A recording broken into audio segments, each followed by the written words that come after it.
അസ്സലാമു അലൈക്കും വറഹ്മത്തുള്ളാഹി വബറകാത്ത്.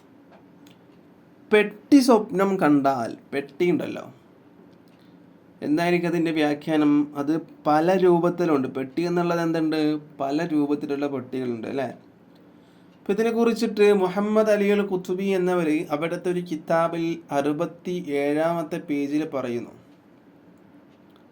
ഉറക്കിൽ ഒരാൾ പെട്ടി സ്വപ്നം കണ്ടാൽ അതിൻ്റെ വ്യാഖ്യാനം അധികാരം, പദവി എന്നൊക്കെയാണ്. അധികാരം, പദവി എന്നൊക്കെയാണ് അതിൻ്റെ വ്യാഖ്യാനം. ഇനി പെട്ടിയിൽ അകപ്പെട്ടതായിട്ട് സ്വപ്നം കണ്ടാൽ, അതിന് മുന്നേ നമ്മൾ പെട്ടി കാണുമ്പോൾ അതിൻ്റെ വ്യാഖ്യാനമായിട്ട്, അനുമാനത്തിൻ്റെ വ്യാഖ്യാനമായിട്ട് നമ്മൾ പറയുന്നത് പോലെ, പെട്ടി എന്ന് പറയുമ്പോൾ അതിൽ നമ്മൾ പെടുന്നോ, ഏതെങ്കിലും കുടുക്കിൽ പെടുമെന്നോ എന്നൊന്നുമല്ല അതിൻ്റെ വ്യാഖ്യാനം. അതൊക്കെ അനുമാനത്തിൻ്റെ വ്യാഖ്യാനമാണ്. നമ്മളൊരു സ്വപ്നം കണ്ട ആ സ്വപ്നത്തോട് എന്താണ് യോജിക്കുന്നത്, അതായിട്ട് കണക്ട് ചെയ്യുന്നത് എന്താണ്, കണക്റ്റ് ആവുന്ന ഒരു വ്യാഖ്യാനം എന്താണ്, അത് നമ്മൾ എന്താക്കരുത്, പറയരുത്. മഹാന്മാരായ വ്യാഖ്യാതാക്കളായ പണ്ഡിതന്മാർ എന്താണോ പറയുന്നത് അത് മാത്രം നമുക്ക് എന്താക്കാൻ പറ്റുള്ളൂ, പറയാൻ വേണ്ടി പറ്റുള്ളൂ.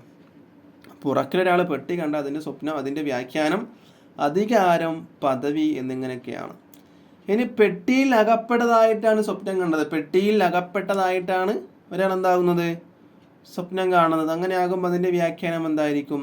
നമുക്ക് ഉയർച്ചയും വളർച്ചയും അധികാരം ഉണ്ടാകും എന്നാണ്.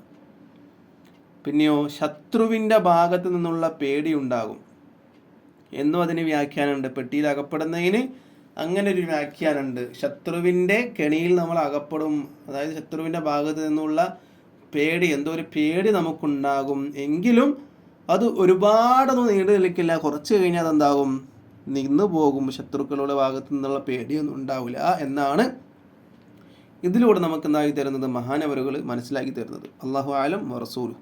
അപ്പോൾ വീഡിയോ ഇഷ്ടപ്പെട്ടാൽ ലൈക്ക് ചെയ്യുക, ഷെയർ ചെയ്യുക. ഇതുപോലത്തെ വീഡിയോസിന് വേണ്ടി ചാനൽ സബ്സ്ക്രൈബ് ചെയ്യുക. അസ്സലാമു അലൈക്കും വറഹ്മത്തുള്ളാഹി.